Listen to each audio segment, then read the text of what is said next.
Kung gusto kag sudan nga dali ra lutoon, tara, himo tag tuna pastil. Pagkahuman ni mama maghugas sa isda, gitimplahan niya ni og gamayng asin ug suka. Kay ready naman ang isda, ato na ning ilunod sa mantika na init. Tamang bali-bali.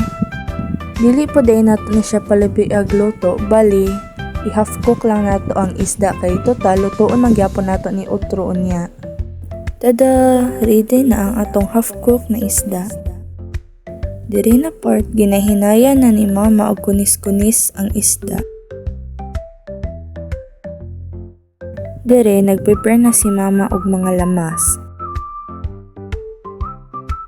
Magbutang tag oil na igo-igo lang. Nadiskubrihan ni mama na mas mulami ang tuna pastil kung kini abot nga chili garlic. Human og mix. Gipanglunod ni mama ang mga lamas na iyang gipanghiwa ug gipinog ganiha. Dere ready to lunod na ang isda nga gikunis-kunis ni mama ganina. Para mas malami ni, timplahan ni mama og magic sarap. Butngan po niya tuyo.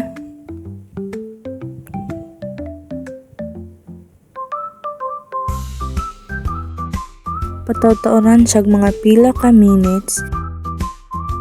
Mao ni siya ang tuna pastil ni mama. Kung kani inyong sudan, paniguradong dugay mahurot. Budget friendly kaayo.